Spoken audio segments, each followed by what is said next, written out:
masa lampau yang buruk itu mempengaruhi rezeki atau tidak? Masa lampau yang buruk mempengaruhi rezeki atau tidak? Dilanjutkan juga sama yang lain nanya, kalau orang sudah kenceng ibadahnya, ya kenceng ibadahnya, tapi kok rezekinya masih seret, kenapa ya? Rezekinya masih seret, kenapa? Di situ saya dapat ilmu baru. Saya selama ini merenung, rezeki itu yang paling pas diartikan apa gitu. Ya, ternyata rezeki itu kan macam-macam. Nah, rezeki yang paling hakiki, rezeki yang paling hakiki, karena ada orang dijadikan kaya, ada orang dijadikan miskin, ada yang sehat, ada yang sakit. Betul.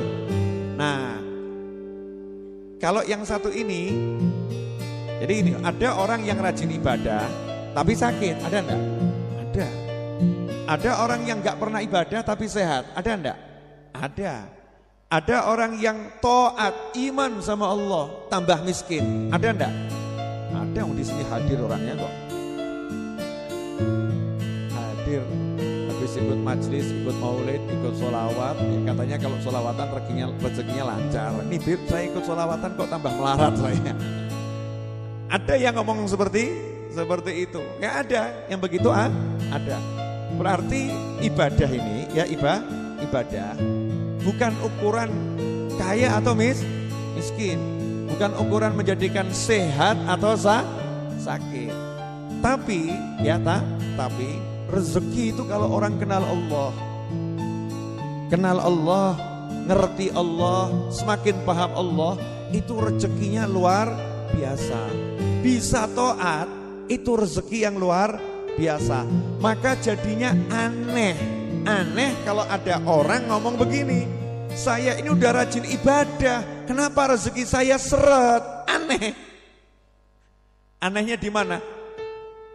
Ya kamu rajin ibadah itu rezeki yang luar biasa. Kok kamu bilang rezekimu seret? Paham? Halo. Jadi bukan salah ibadahnya, memang lagi dikasih rezeki namanya ibadah. Pilih mana? Dikasih duit atau ibadah? Duit. Duit. Makanya ngeluh. Sudah rajin sholat, rajin sholawat, rajin puasa Bib, tapi kok rezeki saya masih seret. Kadang Habibnya ya bingung, maksudnya gitu. Nah, yang lain saja itu rela menghabiskan duit biar bisa ibadah. Betul enggak? Mengeluarkan duit puluhan juta, perlunya pengen ibadah di Mekah, ibadah di Madinah. Ada enggak yang begitu? Ada. Mengeluarkan duit banyak, bangun musola khusus biar sholatnya khusyuk. Ada enggak begitu? Ada. Ini dia bisa sholat dimanapun, bisa hadir majelis manapun, kenceng sholawatnya, kenceng zikirnya, terus ngomong, kenapa rezekiku seret? Kenapa rezekiku masih seret? Jawabannya, kamu nggak paham kalau kamu lagi berada dalam limpahan rezeki. Itu ilmu yang pertama. Betul loh? Jadi saya nggak akan mengarahkan perbaiki A, perbaiki B, enggak.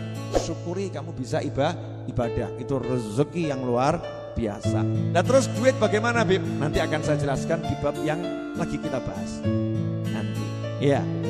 Kemudian yang kedua tadi rezeki yang hakiki dari semua ibadah itu yang hakiki kenal Allah Ta'ala.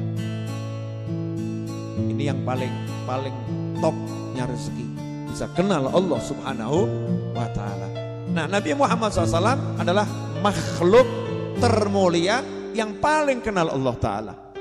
Beliau SAW yang paling kenal Allah Subhanahu wa Ta'ala.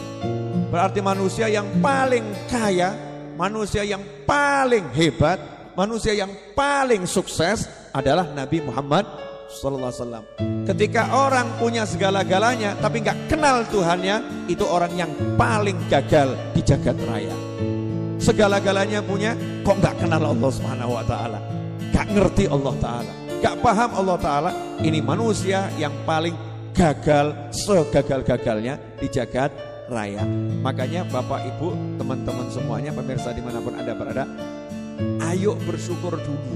Alhamdulillah, kok kita ini walaupun titik ya sudah kenal Allah Subhanahu wa ta'ala. Walaupun sedikit kita udah kenal Allah Ta'ala, berarti kita ini punya kekayaan yang gak bisa diukur dengan uang, gak bisa diukur dengan pangkat, gak bisa diukur dengan jabatan, gak bisa diukur dengan harta. Kaya, super kaya, karena udah kenal Allah Subhanahu